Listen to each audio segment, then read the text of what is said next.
Ok. Witwa ande? Nitwa Shunelamu. Shun Adam. Ok, C'est un c'est- nom musulman. D'accord, ça s'écrit comment? Ella. Ngiriguno babya di Canada Service. Bandika se. SHU. Ah.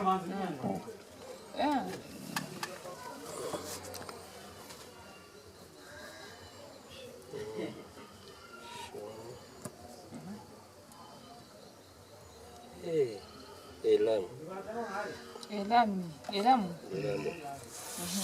Ok. SHUNI, plus loin, Elam. ELAMU. Oui. D'accord, Elam. ok. Umuislamu. Vous êtes né en quelle année? Wavutse ryari? 5-6. 1956. D'accord. En 94, vous habitiez dans quelle cellule, secteur et commune? Ati muri mirongo itanu na kane wari utuye muri Nta migishito. yitwaga nde selire nde. Serere mati. C'était la selire Basti Komine Gishita. secteur. Gishita. C'était la cellule Mati, commune Gishita secteur. Ok. Donc, moi je travaille sur la très grande attaque de Bicécéro du mois de mai. Ati gewe nibaze cyane kuri cyo gitero simusiga cyabaye mu Busesero mu kwa gatanu. Est-ce que vous avez vu des Blancs participer à cette attaque? Ati mwabonye abazungu se bajya muri icyo gitero? Bari bahari. Oui, c'était là. Donc ça c'était au début, au milieu ou à la fin du génocide? Ati mwabonye se jenoside itangira hagati se cyangwa se iri irarangira? Irangira. Hagati bijya kurangira mu kwezi kwa 5. C'était vers la fin, c'était le mois de mai. D'accord. Et donc qu'est-ce qui s'est passé alors? Qu'est-ce qu'ils ont fait ces Français en fait? Ils ont participé de quelle manière? Ati wese ati abafaransa bakoraga iki? Ati bari bashinzwe iki? Ati ese uruhare rwawo icyo bafashaga abandi cyari nk'iki? Icyo babafashaga no kwica. Icyo babafashaga ikindi se ni iki kindi bakoze ntacyo. Ça, je suis désolée, là je répète, hein, je suis désolée, c'est une question, mais qu'est-ce que tu voulais qu'ils fassent d'autre? Ils étaient là pour aider à tuer. Ils avaient quel genre d'armes? Atugereranyije wenda nubwo byari bigoye mwavuga ko yari afite nk'imbunda zimeze gute? Aha ibyo ngibyo byabaye kwibeshya kuko ubu n'uyu narayifite imbunda z'abazungu twatandukanye itandukana ryazo mu minsi myiza. Si va distinguer, à part qu'il ne sait pas très bien, ça sera se tromper parce que de toute façon il est sûr et certain que toi aussi tu as une arme sur toi. Donc normalement les blancs se promènent avec les armes. Et donc est-ce que donc il les a vus arriver avant l'attaque, avant la grande attaque? Mwaba mwarashoboye nko kubabona imbere y'uko icyo gitero kinini kibaho cyangwa mwarabonye n'ukuntu baza? Indege yaraje bagwisha hano wishyira no babaga. None imodoka zazamukaga ziri mu Bisesero muri ubwo buryo. De toute façon oui, parce que quand l'avion est venu, il les a déposés ici. Et donc, à partir d'ici, ils allaient en Bisesero en voiture. Et ils étaient combien à peu près? Atugereranyije abana nkabangahe? Abenshi hazamukaga nk'imodoka zigeze y'amajipe ageze nko ni nyinshi kuko icyo gihe ntababaraga ngo tumenye ibyo ko nawe kuzabitubaza ibyo niyo mpamvu tutanga. Bon, je ne saurais pas dire le nombre exact parce que personne ne comptait. En fait, on ne savait pas qu'après on allait devoir rendre des comptes. Mais ils étaient très nombreux parce que c'était des jeeps qui montaient vers le Bisesero. Et donc ils ont Ils ont été sur quelle colline tuer les gens sur quelle colline à Bicécéro, les Blancs? ati umusozi abazungu batangiyeho kwica mu Bisesero ati ni uwuhe? kuva hano kuva hariya ku Gishyuhira uzamuka tubyita Bisesero hose tuhita Bisesero ntabwo tuvuga ngo ni aha n'aha n'aha. Il dit en fait à partir de Bishyuhira, c'est juste à côté d'ici. Là on appelle que c'est Bisesero, on dit que c'est Bisesero. D'accord. Et ils sont venus combien de jours avant la grande attaque? Ati se imbere ya cya gitero simusiga baba baraje n'igihe kingana iki mbere? aba nkubeshye kuko ibyo sinabikurikiranaga kugira ngo umenye igihe baziye. Il dit je n'aime pas mentir parce que franchement moi ce n'était pas mon affaire de savoir quand est-ce qu'ils sont venus. Bah, je n'ai pas vu, je ne saurais pas dire exactement quand est-ce qu'ils étaient là. Et donc lui, est-ce qu'il les a vus de ses yeux vus à Bicécéro en train de tirer sur les Abacécéro? Atari ko wewe mwebwe mwarabyiboneye neza n'amaso yanyu mu Bisesero barasa. Ubwo ko nanjye nari mu bicaga. Et dit comment est-ce que je ne saurais pas parce que moi aussi je faisais partie des tueurs. D'accord. Ça a duré combien de temps cette grande attaque? Ati nk'iki gitero mbese abantu bise simusiga kiba cyaramaze n'igihe kingana iki? Icyo gitero se ni ukuvuga ngo ntitwavuga ngo igihe kingana iki, ni ukuvuga ngo abantu bose ni ukuvuga ngo byari birangira. Icyo gitero cya simusiga rero ni ukuvuga ngo sinavuga ngo cyamaze igihe kingana iki, twagiyeyo umuntu yabaga yirebera ibyo ari gukora ntabwo yajyaga gutekereza ngo kizamaze iminsi ingahe cyangwa itatu, nubwo abo umunsi umwe ariko cyari igitero simusiga cyatsembye burundu bwa nyuma. En fait, moi dire les heures, les jours, bah, je ne sais pas si je peux préciser parce que c'était une attaque terrible. Parce que comme vous le savez, c'était vers la fin du génocide. Là, on allait, donc c'était une terrible attaque parce qu'on allait en fait donner renfort aux gens jusqu'ici qu'on n'arrivait pas à exterminer. Alors moi, la durée importait peu. Tout ce que je sais, c'est qu'on était décidé pour aller terminer, exterminer. Ces gens-là qui nous voulaient. D'accord. Il y avait encore beaucoup de gens à Bicécéro, de Tutsis à Bicécéro?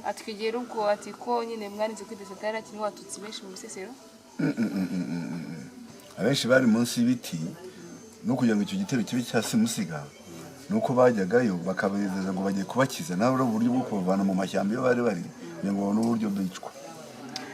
Il dit en fait oui, ils étaient vraiment nombreux, ils avaient pu résister.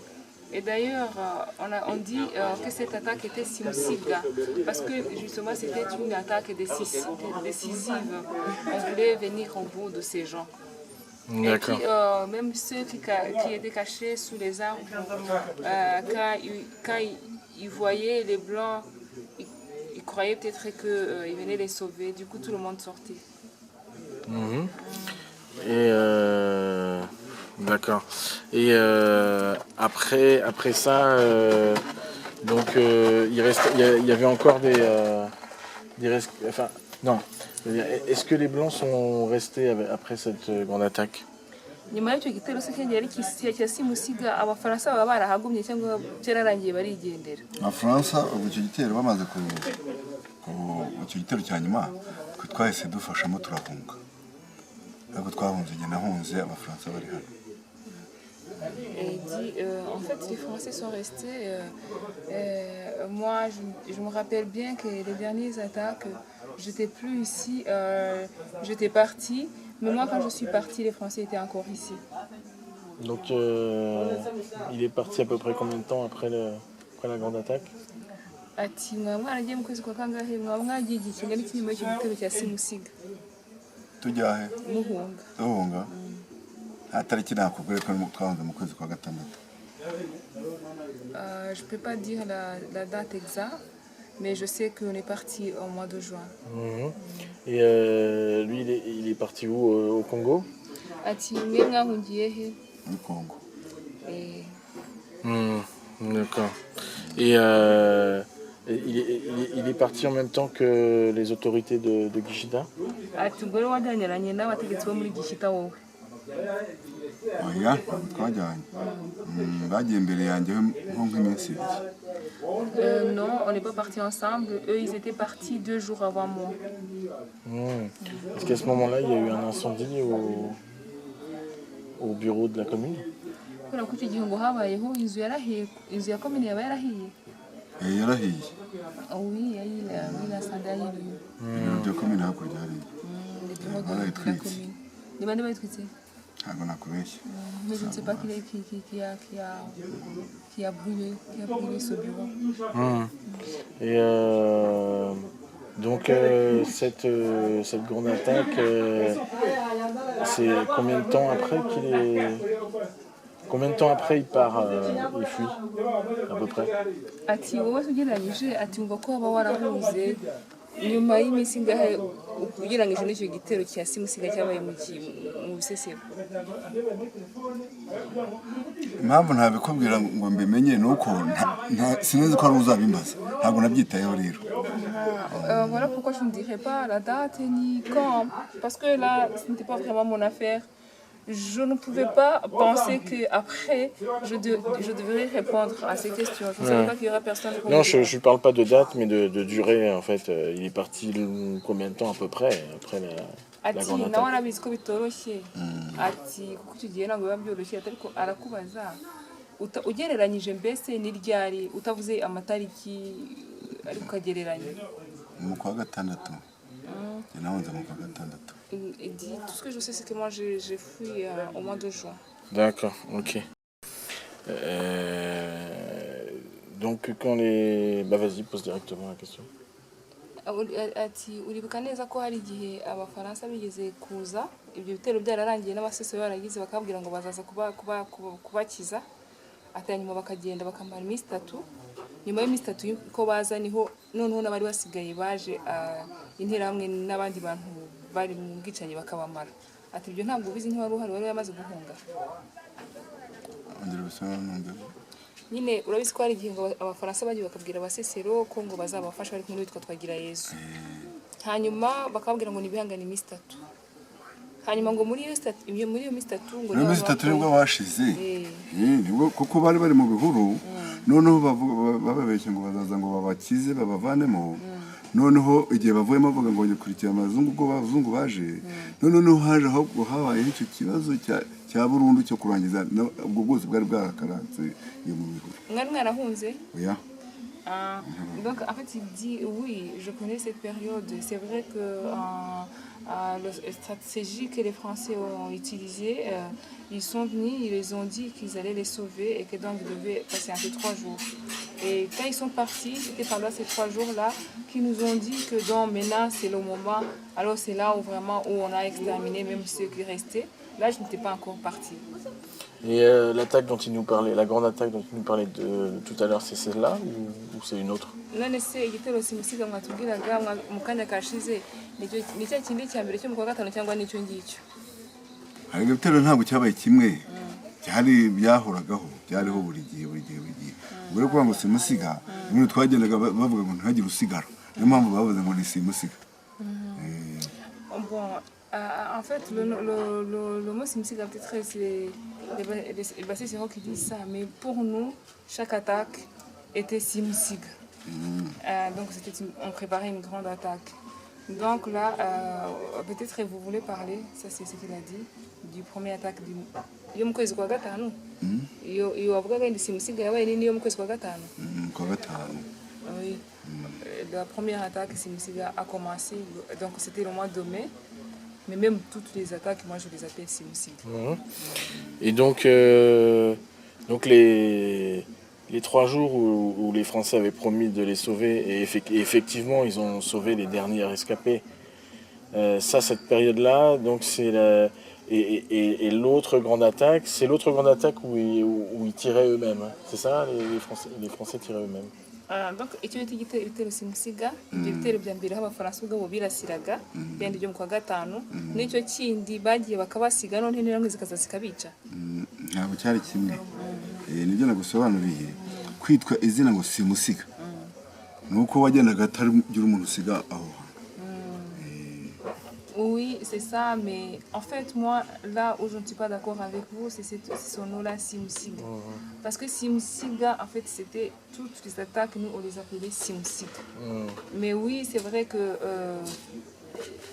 la première attaque, là où les Français tiraient, et pendant ces 3 jours-là, où on a essayé d'exterminer les Bastécélos, on peut dire que c'était les attaques Simusiga, mais à mon avis, toutes les attaques, c'était des attaques Simusiga. Bon, alors on va parler en échelle, enfin comment dire, donc une grande attaque, une première grande attaque avec des assaillants de toutes les préfectures, où ils tuent 80-90% des Tutsis sur Bicécéro.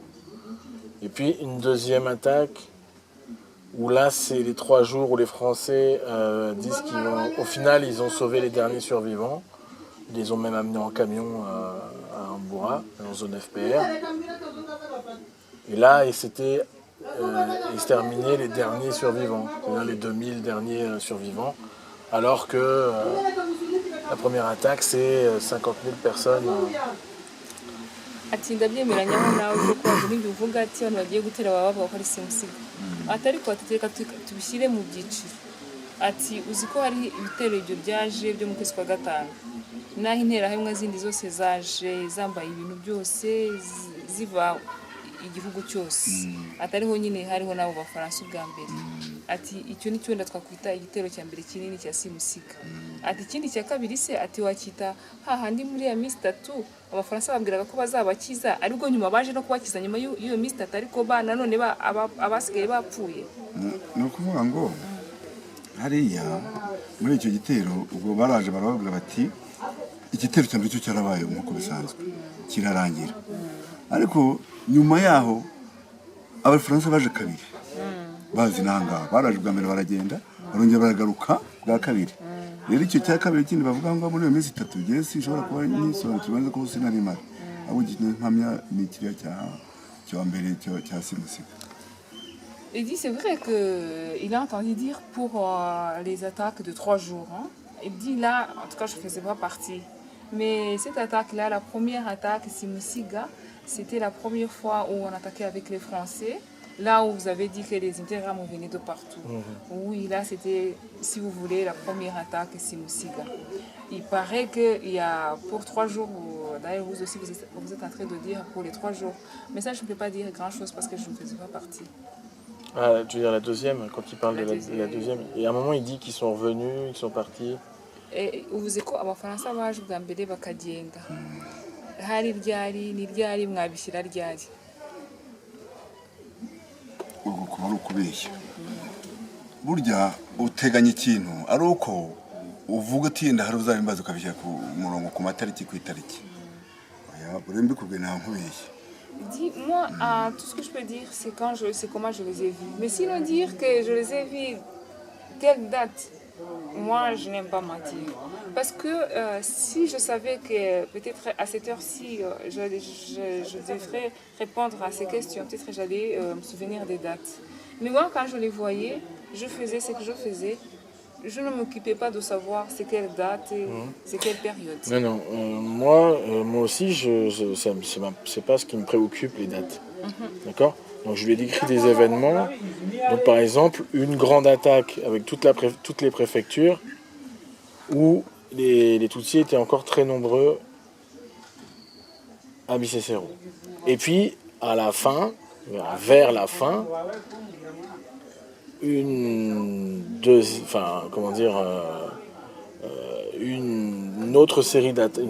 dernière série d'attaques, donc dernières attaques, où là, il s'agit de tuer les derniers survivants. Et puis au final, les derniers survivants sont récupérés par les Français. Ati mu by'ukuri akubwiye ngo vuga byose nkuko amatariki nawe akwaza ibintu bidashobotse uretse nawe utaruzi ko uzabazwa n'uwabazi ko yabazwa muri biriya bikomeye nabwo yabyibuka. Ati none atagira ngo ugerageze ubyumve urumva ati hari icyo gitero cyabaye ariko cyatangiye cyahuje n'interahamwe z'igihugu cyose ariho wabonye n'abafaransa barasa ariko ati hariho n'ikindi gitero ati kigiye hapfuye abatutsi benshi cyane ati ariko hariho n'ibindi bitero byabaye nyuma ya minsi 3 umunsi bashaka guhumbahumba noneho n'abari basigaye ati ndagira ngo noneho wowe utubwire uko byumva. Donc la grande attaque avec toutes les gens des préfectures et la dernière attaque, la toute dernière. Donc voilà, différencier les deux. Ati urumva ati cya gitero cya mbere turundi hari asanzwe hari ibitero nange muzamuka uretse na cya kindi mwatangiye cyazanye n'abantu bose kikamara abatutsi benshi cyane. Atari ku nyuma y'icyo habaye ibindi ariko cyane cyane hari ibindi batubwiye byamaze iminsi 3 ari byo bisa naho byabaye n'ibya nyuma bisa byo none usa n'ibyakumbye n'abasesuru bari basigaye imbere yuko abafaransa baza noneho ngo babafashe ari bwo bashyiraga no mu makamyo babajyana. None akaba yifuza kubaza ngo iki akabasha kumenya wowe wabivuga gute ubundi igihe uko njye mbibona muri kiriya gitero muri ibyo bitero ari kuvuga n'ubundi barazamukaga bajya mu bisesero n'abantu n'ibitero urumva noneho rero buriya kuvuga ngo hari ukwiyerurutsa kuri ibyo bya nyuma bamaze kubavanamo utwasigaye twisigarira kwari ukwiyerurutsa kugira ngo bagaragare ko hari icyo baje kumarira abatutsi kandi ntabwo ari cyo cyari cyabazanye mu buryo bugaragara ahubwo ko ari nko kwiyerurutsa kugira ngo bigaragare ko yenda bagize icyo bakorera abantu ariko ibyo bitero byo byariho. En fait, même si je crois que je ne sais pas très bien ce qu'il veut savoir. Mais ce que je vais lui dire, ce que j'ai envie de lui dire, parce que j'ai envie de lui dire la vérité, c'est que c'est vrai que la grande attaque là dont vous parlez du mois de mai a eu lieu. Mais même les attaques, les 3 attaques dont vous parlez, c'est vrai, peut-être les Français n'ont pas participé, mais ce sont eux qui ont fait ça. En fait, ils sont venus, avant ils ont dit aux Tutsis dont rescapés, les très peu qui restaient, qu'ils allaient venir les sauver. Mais c'était une façon de les faire sortir de leur cachette pour pouvoir les tuer. Et ça, ils voulaient, parce qu'ils commençaient à avoir peur, ils voulaient montrer au monde entier qu'ils ont aidé les Tutsis. Mais non, ils n'ont pas aidé les Tutsis. En fait, ils faisaient ça en fait pour eux.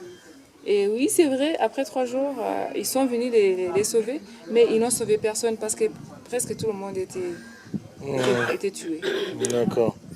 Et donc, la première attaque de grande envergure, donc c'est bien celle-là où il a vu les Français tirer. Ariko aho wabonye ubwa mbere abafaransa barasana n'abandi ni cya gitero cya mbere kimwe kinini cya Simusiga. Là où lui-même a vu vraiment avec ses yeux les Français tirer, c'était pendant la première attaque Simusiga du mois de mai. D'accord.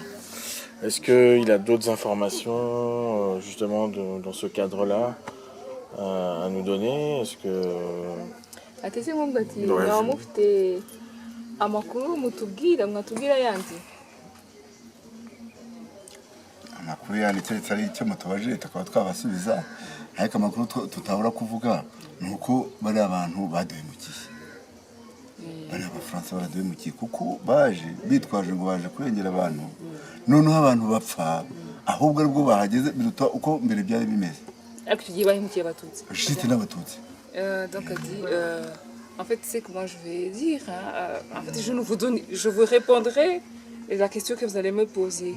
Mais si vous voulez que je vous dise quelque chose, donc si je dis à mon avis quelque chose, c'est que les Français ont été, en fait, ils nous ont trahis et ils ont été minables. Et d'abord nous et puis les Tutsis. Même les Tutsis. Quand ils ont dit qu'ils venaient sauver les Tutsis, c'était pas pour les sauver, c'était pour mieux les faire tuer. Alors là, ils n'avaient pas encore dit comment eux, ils ont été trahis par les Français. Ikindi nuko buriya kuko twari tumenyere ko abazungu yo baje nk'ahantu nubwo hari mu ntambara y'imiziti burya intambara irahosha igacoka ibo batari baje bafite umugambi icyo gihe muri kiriya gitero cya Simusiga bibaza guhagarika ati ibintu bikorwe byari guhagarara ariko ntibabikoze none abari batanga urugero. Voilà, alors donc ils ont été trahis. En fait, quand les Blancs arrivent dans une guerre ethnique ou une autre guerre, en fait, normalement, ils font tout pour alléger les choses. Mais eux, quand ils sont arrivés, ce sont eux qui incitaient les gens à tuer. Et eux, parce qu'ils voyaient les Français avec eux, donc ils tuaient vraiment sans vergogne et avec assurance. D'accord. Et est-ce qu'entre la grande attaque et puis la dernière attaque, est-ce que les Français, il y a quelques Français qui sont encore là entre les deux attaques, ou est-ce qu'ils partent complètement, vous les voyez plus, et après ils reviennent pour l'opération soi-disant humanitaire? Ati nyuma y'icyo gitero barasaga ati nyine bamaze gushora abantu mu bwicanyi no kwereka abantu ko babashyigikiye ati bamaze kugenda ati hari abandi bafaransa mwabonye cyangwa bongeye kugaruka cya gihe baje kubeshya abantu ko bazabakiza? bagarutse oya, nyuma yaho bari bahari, ntabwo bagiye bose reka, hagiye bakeya, ariko nyuma yaho nyine nibwo bagarutse baravuga bati abo bantu noneho nibaze tujye tubavure, byararangiye, intambara yarahagaze, nuko nababonye. Il dit, en fait, les Français ne sont jamais partis tous. Il y a ceux qui sont restés. Mais pour retourner à Bicécéro, c'est quand ils allaient justement dire aux gens qu'ils allaient les sauver. J'ai pas compris. En fait, il a dit, en fait, les Français, il y a une partie des Français qui étaient partis. Il y a une autre partie de Français qui étaient restés. Mais moi, après la grande attaque du mois de mai, j'ai encore vu les Français quand ils allaient soi-disant sauver les gens de Bicécéro. D'accord. Est-ce qu'à un moment donné, il se souvient et qu'il a vu donc ceux qui étaient restés et puis les nouveaux qui sont arrivés pour le sauvetage? Est-ce qu'il se souvient de justement de la jonction entre ces deux types de Français? Ati se utekereje kuri bamwe bari mu gitero cya mbere cyo kwa gatanu ukabona nabo bari baje gufasha, bavuga ko bari bamwe cyangwa ari nk'abandi bashyashya baje barongera bahura nabo ngo barakorana? Basa bose ntawarobanura, ntawamenya ngo naba cyangwa nabo. Il dit, franchement, pour moi, les Français se ressemblent. Je ne saurais pas distinguer est-ce qu'ils étaient ici, est-ce qu'ils n'étaient pas là. Peut-être, c'est-à-dire qu'il y en a un petit nombre qui reste, si j'ai bien compris, il y en a un petit nombre qui reste, et puis à un moment donné, il y a un nouvel arrivage. Je ne parle pas de ressemblance entre Français, je parle d'un petit nombre de Français, et puis tout d'un coup, une arrivée avec la grosse opération turquoise. Ati mu by'ukuri ati ndabyumva ko utajya kuvuga uturetse n'abafaransa n'abandi ntiwanabamenya, ati icyo mvuga si ati ndakuvuga ati uga mbere bamwe baragiye hasigara mbese agace gato akagurupe gato k'abafaransa. Ati kino kubazaga waba warabonye ko hagiye kuba icyo kintu cyo gukiza mu Bisesero baba bariyongereye akaza abandi bashyashya kuba mu bwinshi se? Bari benshi da, hari benshi, imodoka zabo zazamukaga gutyo zishoranye ari nk'esheshatu z'amajipo ashoreranye, urumva ntibajyaga kubara ngo urubano ngo ati naba, ariko bari babipye. Oui, c'est vrai que là, ils étaient nombreux. Donc, les dernières attaques de Bicécéro, je n'ai pas compté, mais j'ai vu qu'ils étaient nombreux parce que j'ai vu leur jeep monter. Et là, je ne pouvais pas compter, mais ils étaient nombreux, oui. Et quand ceux-là sont arrivés, est-ce qu'ils ont été accueillis par ceux qui étaient restés après la grande attaque?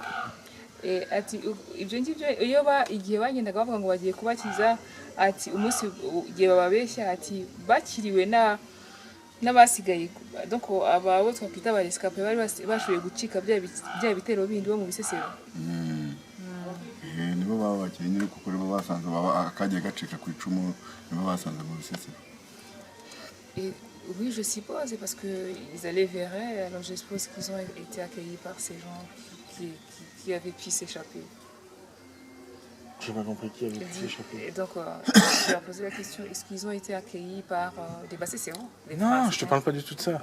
Je parle. Est-ce que ceux qui sont restés, les Français qui sont restés après la grande attaque, est-ce qu'ils ont été accueillis par les Français de Turquoise, enfin de l'opération humanitaire, qui arrivaient en masse, enfin qui sont arrivés? Ati abafaransa bari basigaye babandi bari mu gitero nyamwinshi bamwe bari basigaye batajyanye n'abandi ati wamenye niba baraje kwihuza nabo ngabo bari baje mu gikorwa cyo gufasha ko ari abanyamayeri none baruhukiraga hano ntiwamenya ngo ni aba barihuje baba batarihuje ko bose baruhukiraga hano bakazamukira hano. Avec les Français, tu ne veux pas savoir. Parce que ils étaient souvent ici. Mais moi, je ne peux pas savoir si ils étaient de ces œuvres-là humanitaires ou s'ils étaient des militaires. Après, moi, je ne pouvais pas savoir. Mais disons que, bon, je voudrais savoir si, par exemple, le petit nombre de Français qui sont restés après la grande attaque, est-ce qu'il les a vus accueillir les nouveaux quand ils sont arrivés avec leur matériel, tout ça, quoi. Atariko ati urabizi ko wavuze ko hariho donc abasigaye nyuma cya gitero bamwe bakagenda ati none so ako gatsiko k'abafaransa gake kasigaye ati wabonye bakira abo bandi bari baje gufasha oya ko babakiraga ngasi bakazamuka gutyo nayo kubibona ntari. Dit comment est-ce que moi je vais savoir de toute façon même si les accueillis c'était là où ils étaient logés moi j'étais pas là, j'étais pas sur place je ne sais pas savoir comment ils se sont rencontrés. J'étais pas là. D'accord, ok. Ok. N'abazababwire nabo n'abazababwire baze basaba imbabazi mu Rwanda baratanga imbabazi umuntu wemeye icyaha cye atanyuze ku ruhande baramuha imbabazi n'abazababwire bazaze kandi basaba abatutsi n'abatutsi baze basaba imbabazi na leta y'u Rwanda nk'uko cyangwa se abanyarwanda n'abazaba bareba n'ibi ngibi ni ibintu byo kugenda bacisha ibyo by'ikinamico ino byararangiye mu Rwanda n'ibicyaha ukuri niko kudushyize imbere. Tu leur diras que nous aussi nous avons tué, nous avons osé, nous avons avoué et nous avons demandé pardon. Et franchement, nous avons été pardonnés. Il faut qu'ils disent à ses frères de venir eux aussi, de demander pardon au Rwanda, que ce soit les Hutus, que ce soit les Tutsis, et ils vont recevoir le pardon. Mais s'ils ne viennent pas, qu'ils sachent qu'ils ont trahi tout le monde. Ok.